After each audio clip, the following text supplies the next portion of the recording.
आज का जो हमारा टॉपिक है वो है, ऐसे कहा गया है कि सत्य की जीत।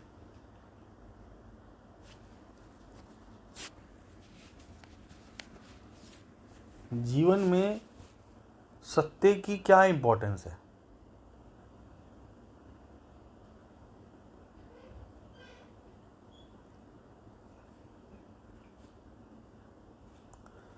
तो आप ये समझो कि जब आप उस स्थिति में पहुंच जाएंगे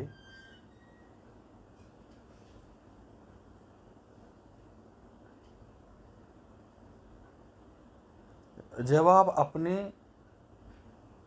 ट्रू नेचर यानी सत्य स्टिलनेस को देखने लग जाएंगे, इसमें कि ये मैं हूँ, इस होश में पहुंच गए। इस होश में लगभग हम 95% विचारों को, इमोशंस को, कंपन को ख़त्म कर सकते हैं। 5% ऐसी चीज़ें हैं जो बार बार बार बार बार बार आती हैं। हमारे इस जीवन में भी हम डिसिप्लिन से लगभग चीज़ों को मैनेज कर लेते हैं, पर कुछ चीज़ें ऐसी होती हैं जिसको आप एडिक्शन कहते हो, जो पता है कि गलत है पर फिर भी हम छोड़ नहीं पाते। या फिर दूसरे शब्दों में कहें तो इतना बल नहीं होता कि उस चीज़ को छोड़ा जा सके। अब कुछ लोग हैं जो दारू ना पी रहे, जुआ नहीं खेल रहे, या ये जो बाहर के ऐब है ये नहीं कर रहे, और सोच रहे हैं हमारे को कोई एडिक्शन नहीं है।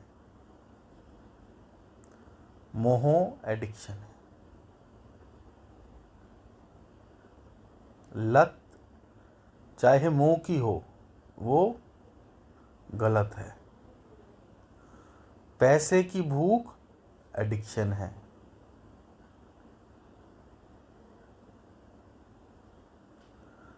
वो कोई भी चीज़ हो जो आपको परमात्मा के होश से हटाए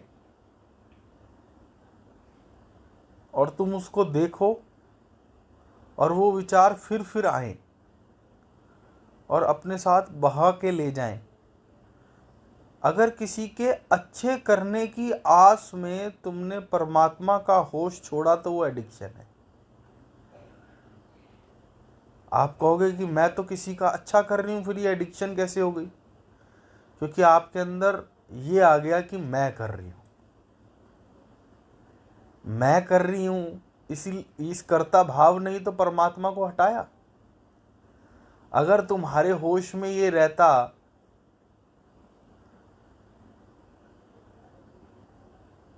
कि ये तो परमात्मा करवा रहा है, तो तुम फिर भी उसके होश में रहती कि जब वही करा रहा है तो मैं क्यों होश बढ़ाऊं, मेरा होश तो तेरी तरफ होना चाहिए।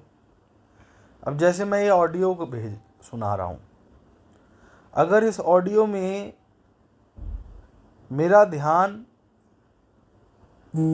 इस पे रहेगा कि क्या बोला जा रहा है और इसके सेक पे मैं परमात्मा का होश खो दूं, तो वो एडिक्शन में काउंट होगा। किस चीज़ की एडिक्शन? कि मुझे लगता है कि मैं बताने वाला हूं।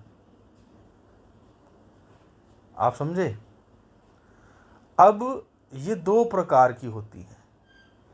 एक जिसको हम देखकर, विपासना के अंदर देखकर चीज़ों को सम करने का रास्ता बताया गया है। हमारा रास्ता उनसे अलग नहीं है, बस हम ये कहते हैं कि ये भी देख लो कि विचारों को कौन देख रहा है। क्या वो देखने वाला शरीर है तो आपके पास एक अलग पावर रहेगी। क्या वो देखने वाला मन है तो आपके पास एक अलग पावर रहेगी। और अगर वो देखने वाला स्टिलनेस यानी निराकार, निर्गुण, निरंजन आत्मा है, तो विचारों को देखने मात्र से उसे सम करने की जो आपकी ताकत है वो अलग रहेगी। तो हमारी प्रक्रिया और विपासना के अंदर एक ही फर्क है कि विपासना कहती है जो आ रहा है उसे देखो, और हम कहते हैं पहले ये देखो कि देख कौन रहा है, उसके होश में विचारों को देखो। आप ये समझ गए? पर लगभग 5% चीज़ें जीवन में ऐसी रह जाएगी जिसका हमारे पास बल नहीं है ख़त्म करने का। उसका बल कहाँ से आएगा आपको पता है? उसका बल सत्य से आएगा। सत्य से कैसे? क्या करना है हमारे को? हमारे बीच में अगर कोई कन्वर्सेशन हो रही है, हमारे सामने अगर कोई कन्वर्सेशन हो रही है, किसी के साथ गलत हो रहा है, किसी के साथ गलत हो रहा है और हम चुप हैं, तो हमने असत्य का साथ दिया। हमसे अगर कोई गलती हुई, अब पता चल रहा है कि इस गलती से बदनामी हो जाएगी, इस गलती को छुपा लो। अच्छा, उसको छुपाने में ज़्यादा बल चाहिए या उसको बोलने में कि मुझसे ये गलती हुई है ज़्यादा बल चाहिए? उसको बोलने में कि मुझसे ये गलती हुई है ज़्यादा बल चाहिए। तो जब तुम उसको एक्सेप्ट कर लोगे कि हाँ ये मुझसे हुआ,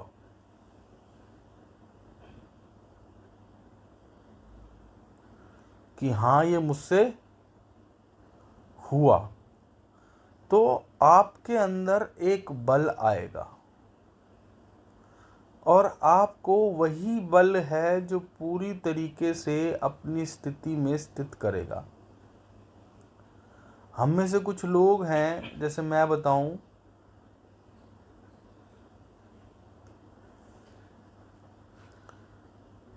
तो आज मैं आपसे 3 आयामों की बात कर रहा हूं।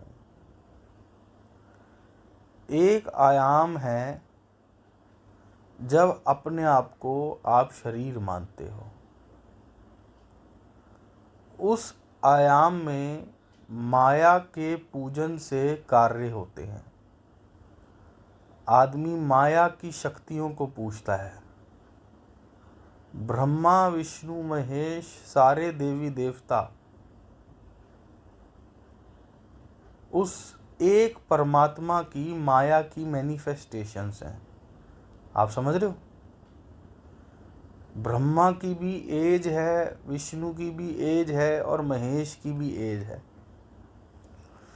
और जिसकी एज है वो माया है, क्योंकि परमात्मा की तो एज है नहीं। ये है पहला आयाम।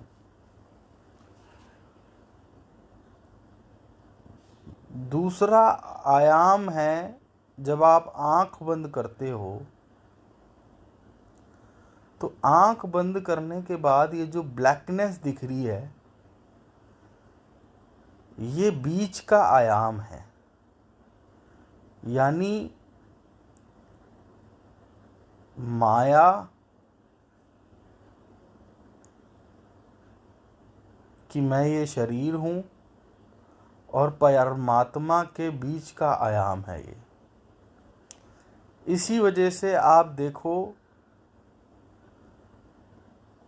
इस आयाम में रहने से क्या फ़ायदा होता है।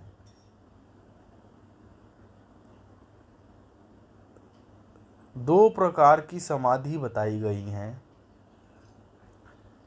एक समाधि को कहते हैं कि जब आप समाधि में रहते हो अपनी इच्छा पूर्ति के लिए, ठीक है। और एक समाधि बताई गई है जब आप बिना किसी इच्छा के उसमें परमानेंट स्थित हो जाते हो।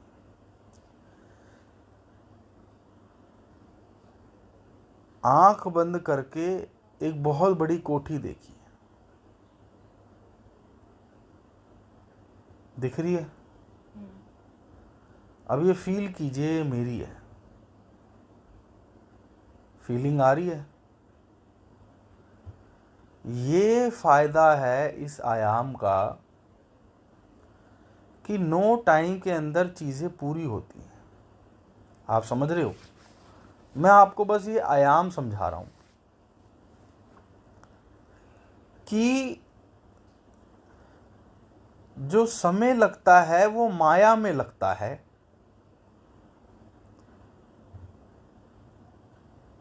आंख बंद करके जो ब्लैकनेस दिख रहा है इसमें समय नहीं लगता।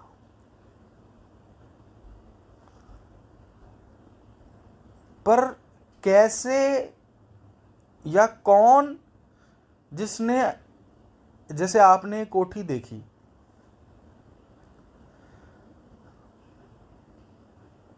अब आप कहोगे यार ये मन में तो दिख रही है पर बाहर कैसे आएगी?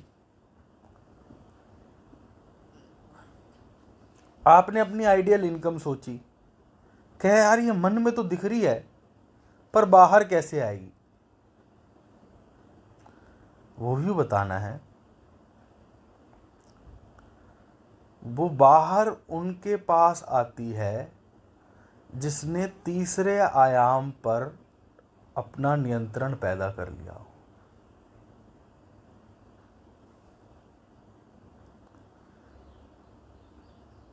तीसरा आयाम मतलब थर्ड डायमेंशन नहीं, इसमें 3 आयामों की बात करी है मैंने।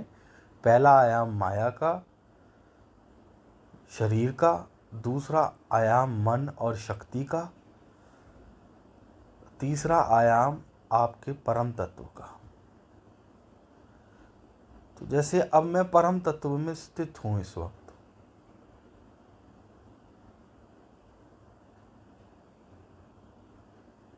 पर मैं बार बार बाहर चला जाता हूं। तो आज मैंने मनन किया कि क्या है, क्यों मुझे वो बल नहीं मिल पा रहा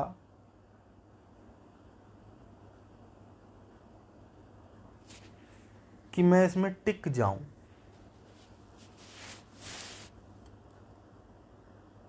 वो बल कहाँ से आएगा? वो बल आएगा सत्य से। जब आप अपने जीवन में सत्य बोलेंगे, सत्य का साथ देंगे, तभी आप इस मन के मोह को छोड़ पाएंगे। आप ये जानते हैं कि मोह असत्य है, पर क्या छोड़ पा रहे हैं? आप ये जानते हैं कि माया असत्य है, क्या आप छोड़ पा रहे हैं? आप ये जानते हैं कि आप ये शरीर नहीं हैं, पर क्या आप छोड़ पा रहे हैं इसका मोह? आप ये जानते हैं कि ये शरीर शरीर भी नहीं है, ऊर्जा है, हमारे को इल्यूजन यानी झूठा मखोटा पहन के शरीर दिखा रहा है, पर क्या आप छोड़ पाए? तो ये सारी एडिक्शन छूटी क्यों नहीं? क्योंकि हमारे पास सत्य का बल कम है।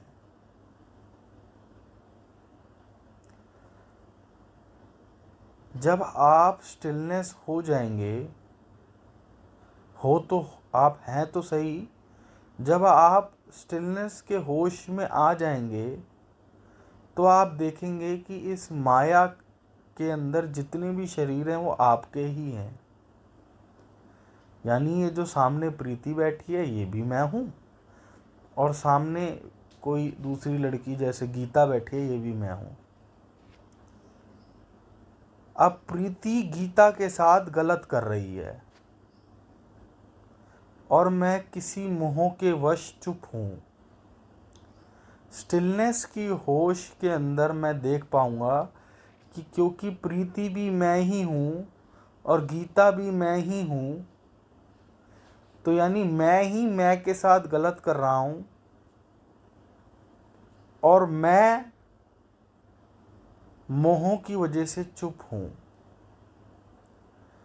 यही तो एडिक्शन है। एक आदमी को दारू पीने की एडिक्शन है। आपका एक सेल्फ चाहता है कि अब दारू ना पी जाए, और आप ही का एक सेल्फ को दारू पीने की आदत है, और आप ये जानते हो कि जो आपका एक सेल्फ है जो ये चाह रहा है कि अब दारू ना पी जाए वो सही है, पर फिर भी हर बार वो जो दारू पीने वाला है,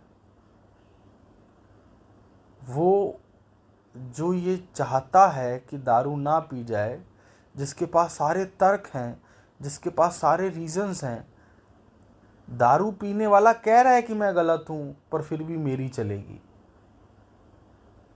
इन दोनों के बीच में आप जो इन दोनों इमोशंस को देख रहे हो, वो सत्य के साथ खड़ा नहीं है, इसलिए सत्य जीत नहीं रहा। यहाँ पर अंदर की जीत पाने के लिए बाहर की जीत पानी पड़ेगी, और बाहर की जीत पाने के लिए अंदर की जीत पानी पड़ेगी। बहुत ही अच्छा एग्जाम्पल महात्मा गांधी जी ने करा था। एक बार एक कहावत सुनिए।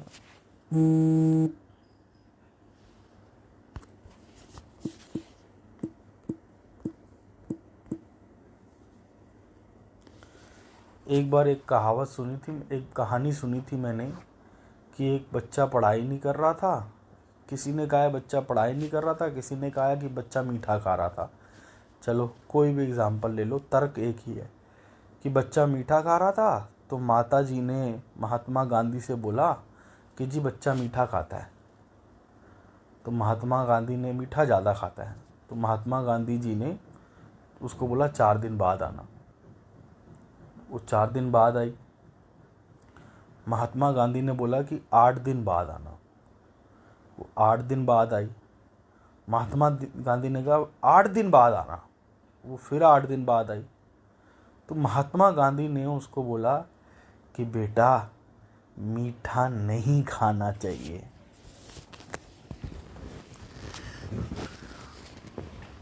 तो वो लेडी कहती कि जब आपको यही बात बोलनी थी तो ये तो आप पहले दिन बोल देते। तो महात्मा गांधी ने जवाब दिया कि उस समय मैं भी मीठा खाता था, और अगर मैं ये बात बोलता कि मीठा नहीं खाना चाहिए तो मेरी बात में बल नहीं होता।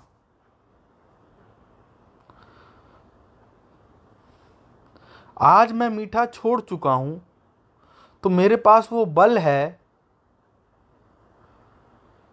कि अगर मैं आपके बेटे को बोलूंगा तो उसको मीठा छोड़ने के लिए जो बल चाहिए वो उसको मिल जाएगा, या मैं उसको दे पाऊंगा। तो अगर अंदर सत्य की जीत करनी है तो बाहर कहीं असत्य हो रहा है तो सत्य के साथ खड़े हो जाओ, चाहे कितना भी कठिन हो। अगर तुम खड़े हो गए तो अंदर असत्य से जीतने का बल आ जाएगा।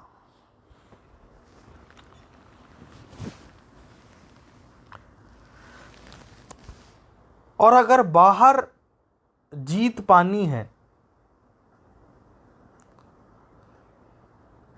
तो अंदर जो असत्य है उसके अगेंस्ट में खड़े हो जाओ,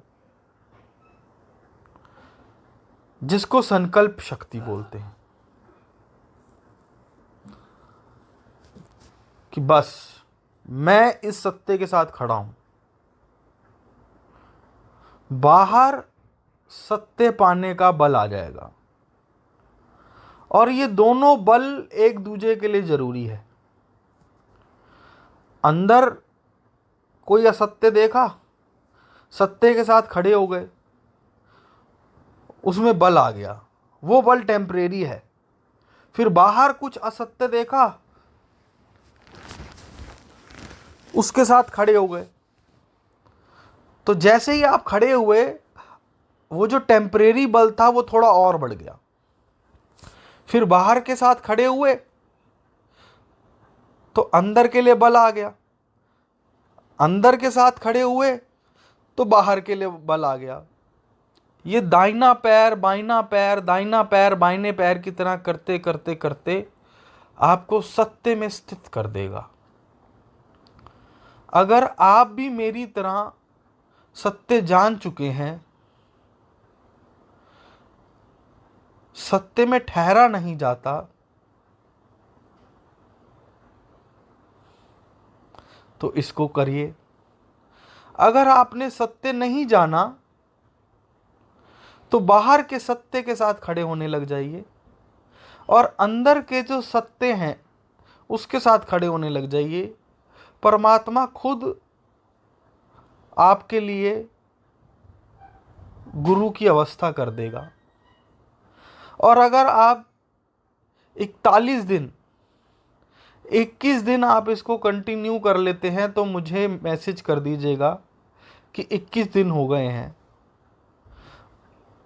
और जैसे ही आपके 41 दिन हो जाएं, मैं खुद आपको जो परम सत्य है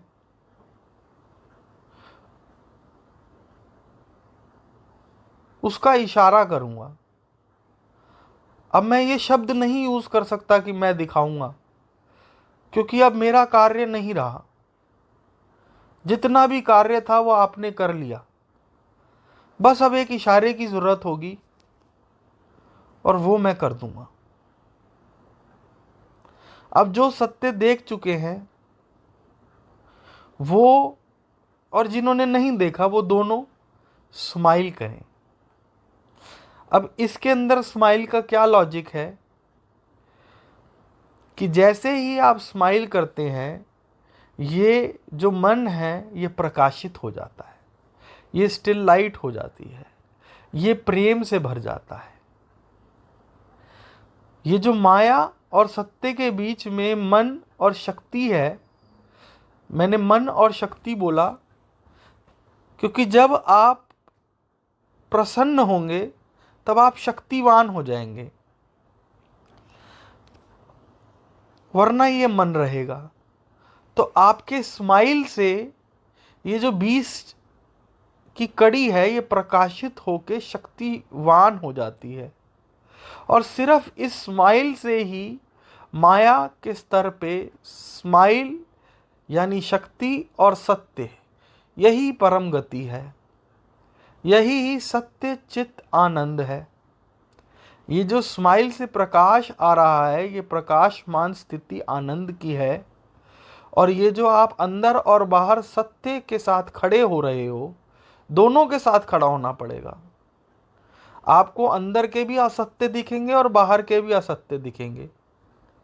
बाहर के असत्यों के खिलाफ खड़े होगे, सत्य के साथ खड़े होके सिर्फ खड़ा होना है, कर्ता भाव नहीं रखना, बस बोल देना है ब्लंटली, देखी जाएगी। हाँ जी मेरे से ये गलती हुई है, हाँ जी ये सामने वाले ने गलत किया है, मैं सत्य के साथ हूं। मोह में नहीं आ जाना, फिर तो माया में उलझे उलझे रह जाओगे। जब ये शरीर ही मैं नहीं हूं तो फिर ये रिश्ते, ये पद, ये दुनिया, ये मोह मेरा कैसे है। मैं जानता हूं ये कोई आसान बात नहीं है, बहुत ही कठिन बात है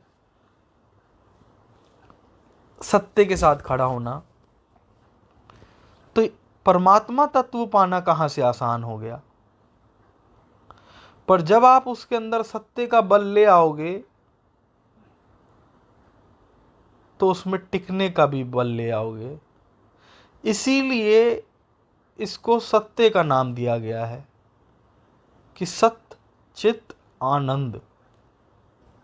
इसका ज्ञान मुझे आज हुआ क्योंकि मैं बहुत समय से कोशिश कर रहा था, वो दिखता था पर मैं टिक नहीं पाता था।